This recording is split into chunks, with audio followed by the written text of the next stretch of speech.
नमस्कार, मैं मनीष कुमार सना। जैसा कि आप सभी जानते हैं कि मैं अपने YouTube चैनल सपनों की पढ़ाई के माध्यम से आप लोगों के सामने भगत सिंह से जुड़ी हुई कुछ अनसुनी कहानियाँ लेकर आ रहा हूँ। ये वो कहानियाँ हैं जो भगत सिंह पर अमिट छाप छोड़ गई। आज मैं जिस घटना का जिक्र आपके सामने कर रहा हूँ वो घटना सन 1918 का है। इस वक्त भगत सिंह की दाखिला लाहौर के DAV स्कूल में करवाया गया था। इस वक्त 1918 में भगत सिंह कक्षा 5वीं में पढ़ते थे और उनकी अर्धवार्षिकी हाफ ईयरली एग्जामिनेशन का रिजल्ट परिणाम घोषित हो चुका था। भगत सिंह लिखते हैं, जब मैं गांव के विद्यालय में पढ़ता था, यानी गांव के विद्यालय में उनकी शिक्षा बचपन से प्राइमरी शिक्षा जो है 4वीं क्लास तक जो शिक्षा थी वो गांव के विद्यालय में ही हुआ था। तो वो कहते हैं जब वहाँ परीक्षा के परिणाम घोषित होते थे तो वहाँ मेरे साथ दादाजी विद्यालय आया करते थे, परंतु आज मैं अपने पिता के साथ लाहौर में रहता हूँ, इसलिए आज कि जो अर्धवार्षिकी हाफ ईयरली एग्जामिनेशन का जो परिणाम है उसे प्राप्त करने के लिए मेरे साथ मेरे पिता आए हैं। मेरे पिता विद्यालय आते हैं, शिक्षकों से उनकी मुलाकात होती है, प्रधानाचार्य से उनकी मुलाकात होती है।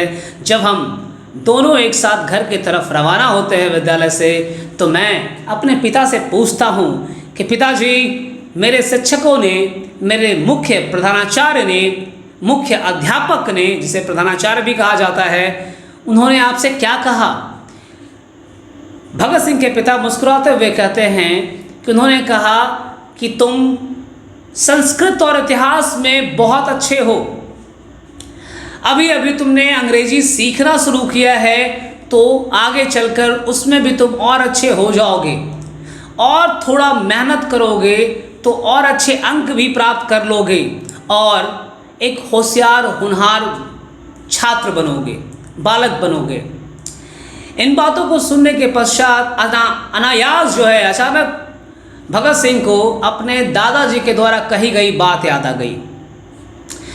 जब गांव के विद्यालय में भगत सिंह पढ़ा करते थे तो दादाजी कहते थे कि बेटा, अगर हर रात सोने के पहले तुम पढ़ाई करते हो, नियमित पढ़ाई करते हो, तो हर परिणाम, हर परीक्षा में तुम्हारे अंक अच्छे आएंगे और पढ़ाई को नियमितता के साथ ही करना चाहिए। ये बात जो है उस उम्र में, उस वक्त जो है दादाजी को याद आ, भगत सिंह, दादाजी की वो बात जो है भगत सिंह को याद आ गई। और क्या था, उसी पल वो सोचते हैं मन ही मन कि घर पहुंचकर दादाजी को एक पत्र लिखूंगा। और जब वो घर पहुंचते हैं, एक पोस्ट कार्ड उठाते हैं और अपने दादाजी को पत्र लिखते हैं। वो दिन था 28 जुलाई 1918। लाहौर से ही भगत सिंह अपने दादाजी को पत्र लिखते हैं। वो लिखते हैं, आदरणीय दादाजी, मैं यहाँ कुशल पूर्वक हूँ। परम पिता की छाया मुझ पर है और मैं कुशल पूर्वक हूँ और उम्मीद करता हूँ कि आप भी परम पिता की कृपा से आप भी कुशल पूर्वक ही होंगे। हमारी अर्धवार्षिकी परीक्षा के परिणाम आ गए हैं। संस्कृत में मैंने 150 अंक में से 110 अंक प्राप्त किए हैं। सारे विषयों में मैं पास कर गया हूँ। हाँ, मेरे कुछ सहपाठी हैं जो गणित में फेल हो गए हैं, उन्हें दोबारा से पर्चा भरना पड़ेगा। कुलबीर का कुछ दिनों से तबीयत खराब था, फीवर था उसे, परंतु अब वह ठीक है। दादाजी और चाचियों को मेरा सादर प्रणाम, आपका भगत। इस प्रकार से वो अपने दादाजी को उस वक्त पोस्ट कार्ड लिखते हैं और दादाजी के पास उस पोस्ट कार्ड को भेजने के लिए पिताजी को दे देते हैं। इसके बाद भगत सिंह के साथ उनका छोटा भाई कुलबीर सिंह भी रहा करता था। कुलबीर छोटा था और जब साथ रहता था तो कुलबीर अपने भाई यानी भगत सिंह से हर रात कहता था कि भाई कहानी सुनाओ ना, नींद नहीं आ रही है। और कहानी में वो इतना रम जाता था कि उसे नींद आती ही नहीं थी। दादी जी के साथ रहते रहते मैं भी कुछ कहानियाँ जान चुका था और कुछ ही कहानियाँ जान चुका था। जो कहानियाँ मुझे आती थी मैं उसे सुनाता जाता था और वो सुनता जाता था। हर दिन एक बात होती, भैया कहानी सुनाओ ना और कहानी सुनाओ ना। भगत सिंह के साथ परेशानी ये थी कि भगत सिंह को ज़्यादा कहानी आती नहीं थी। तो कभी कभी भगत सिंह अपने भाई कुलबीर से कहते थे कि दादी जी के पास जाना तो उनके पास ढेर सारी कहानियाँ हैं तो उनसे सुन लेना।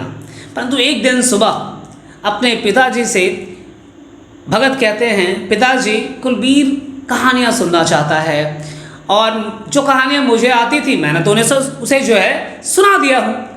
तो मैं आपसे आग्रह करता हूँ कि आप मुझे एक कहानी की किताब ला कर दे दें और उसे पढ़कर मैं कुलबीर को भी वो कहानियाँ सुना दूँगा। पिताजी कहते हैं ठीक है बेटा, मैं आपको एक कहानी की किताब आपको ला कर दूँगा। वो कहानी की किताब कोई और नहीं थी, पंचतंत्र की कहानी की किताब थी, जिसे पढ़कर वो खुद भी पढ़ते थे और अपने भाई कुलबीर को भी सुनाते थे।